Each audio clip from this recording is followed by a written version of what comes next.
On pense souvent que le stress chronique, la dépression, c'est avant tout une bataille psychologique, une question de mental.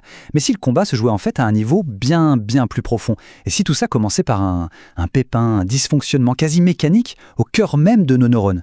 Alors c'est exactement ce qu'on va explorer ensemble, on va plonger dans la biologie pour révéler ce lien caché entre stress et dépression, et surtout on va visualiser un mécanisme cellulaire que, franchement, peu de gens ont déjà vu. Allez, on attaque direct. Le stress, ce n'est pas forcément le grand méchant loup. Un bon coup de stress, un stress aigu, ça peut même être un super stimulant. Mais le stress chronique, lui, c'est une autre histoire. C'est un poison lent. Et c'est ça, le paradoxe du stress. Alors, pour comprendre comment ce poison sabote notre cerveau, on va procéder un peu comme dans une enquête. D'abord, on va découvrir le mécanisme biologique, le comment ça marche. Ensuite, on regardera les preuves, les indices laissés par la science. Et à la fin, promis, on assemblera toutes les pièces du puzzle pour que tout devienne limpide. Ok, alors pour commencer notre enquête, il faut identifier les suspects. On a deux acteurs principaux dans cette histoire qui se passe dans notre cerveau, et croyez-moi, ils sont au centre de tout. Alors, notre premier suspect, c'est l'abénula. C'est un nom un peu bizarre, je sais. C'est une région minuscule, vraiment planquée au centre du cerveau, mais son rôle est juste énorme. En gros, c'est notre centre d'alarme interne. C'est la partie du cerveau qui gère, les mauvaises nouvelles, les expériences désagréables. L'analogie qu'on voit ici est géniale. L'abénula, c'est un peu comme un piment habanero. Tout petit, mais ça peut déclencher une réaction incroyablement forte, et pas franchement agréable. C'est elle qui appuie sur le bouton rouge quand le stress débarque. Et voici notre deuxième acteur clé, qui n'est pas une zone du cerveau mais un processus, l'autophagie. Pour faire simple, imaginez que chaque neurone est une usine hyper sophistiquée qui tourne à plein régime. Eh bien, l'autophagie, c'est l'équipe de nettoyage et de maintenance de cette usine. Vous voyez le schéma? Elle passe son temps à ramasser les déchets, comme les vieilles protéines abîmées, elle les nème dans des sortes de sacs poubelles, et hop, direction le centre de recyclage. C'est absolument vital. Sans cette équipe, c'est simple, l'usine s'encrasse et finit par tomber en panne. Bon, on a nos deux personnages principaux, le centre d'alarme et l'équipe de nettoyage. Maintenant, imaginez le scénario catastrophe. Que se passe-t-il quand cette équipe de nettoyage si essentielle est forcée de se mettre en grève? C'est là que le drame commence. C'est vraiment le point de bascule. Et là, on a la preuve en images, c'est super clair. Regardez à gauche, un stress aigu, court, intense, ça booste l'autophagie. Les petits points verts qu'on voit, ce sont les sacs poubelles en pleine action. L'équipe de nettoyage fait des heures sup. Maintenant, regardez à droite, le stress chronique. C'est tout l'inverse. Blocage complet, l'équipe est à l'arrêt, et les déchets, marqués en rouge par cette protéine P62, commencent à s'accumuler de manière critique. Et le pire dans tout ça, c'est que ce blocage se produit précisément dans l'abénula, notre fameux centre d'alarme. Ok, donc les déchets s'accumulent. Et alors, quelle est la conséquence? C'est là qu'on découvre l'arme du crime. Quand le ménage n'est plus fait, certains déchets très spécifiques s'entassent. Les récepteurs au glutamate. Le glutamate, c'est l'accélérateur principal du cerveau. Normalement, ces récepteurs sont recyclés, mais là, ils restent à la surface des neurones. L'analogie du bouton de volume bloqué au max est parfaite. C'est exactement ça. Les neurones de l'abénula deviennent hypersensibles. Ils sont à vif. Le moindre petit truc déclenche une tempête et notre centre d'alarme se met à hurler non-stop. C'est une théorie solide, mais en science, il faut des preuves.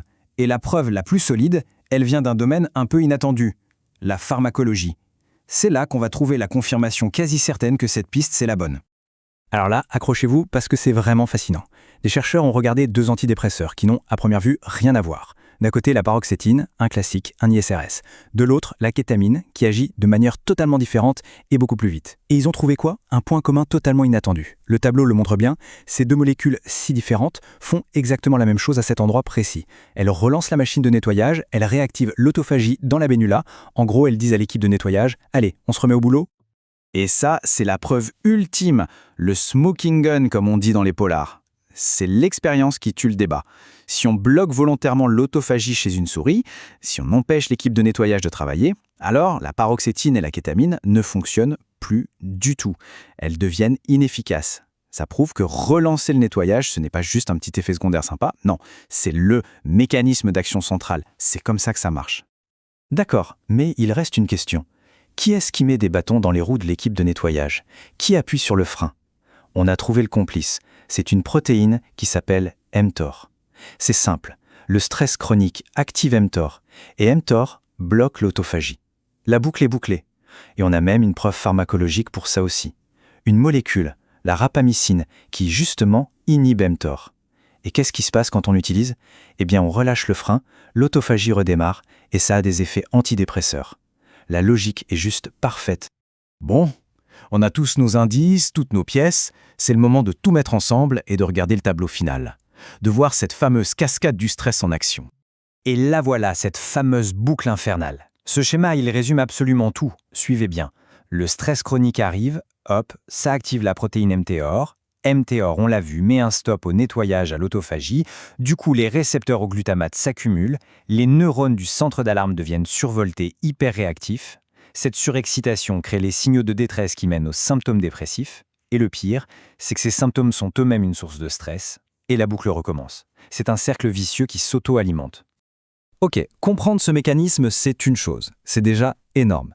Mais la question qu'on se pose tous, c'est « et maintenant on fait quoi ?» La très bonne nouvelle, c'est qu'on n'est pas condamné à subir ce cycle. On peut agir dessus.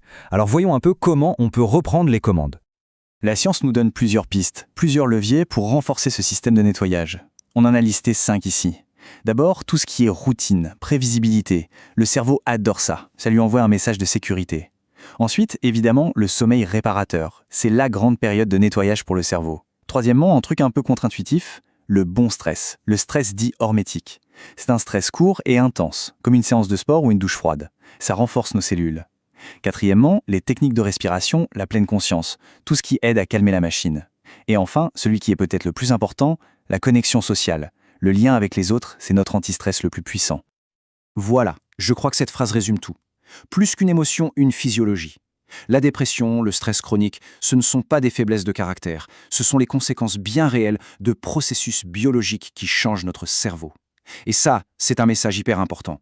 Parce que si on comprend ça, on sort de la culpabilité. Ça n'est plus « c'est de ma faute », mais il y a un mécanisme biologique sur lequel je peux agir. Ça redonne le pouvoir. Et ça nous amène à une question plus large, une question de fond. Si on accepte vraiment cette idée que c'est de la physiologie avant tout, qu'est-ce que ça change dans notre approche globale de la santé mentale ? Comment est-ce que ça devrait transformer la manière dont on en parle, dont on la traite, pour soi-même et pour les autres ? Alors, pour finir, il faut être humble. Le mécanisme qu'on a vu ensemble aujourd'hui, c'est une pièce maîtresse du puzzle, c'est certain. Mais ce n'est pas tout le puzzle. La dépression, c'est bien plus complexe que ça. L'enquête est loin d'être terminée. Il y a d'autres pistes incroyablement prometteuses, comme le rôle de l'inflammation ou même celui de notre microbiote intestinal. La science avance tous les jours et c'est ça qui est formidable. Chaque nouvelle pièce nous donne un peu plus d'espoir pour mieux comprendre et surtout mieux accompagner.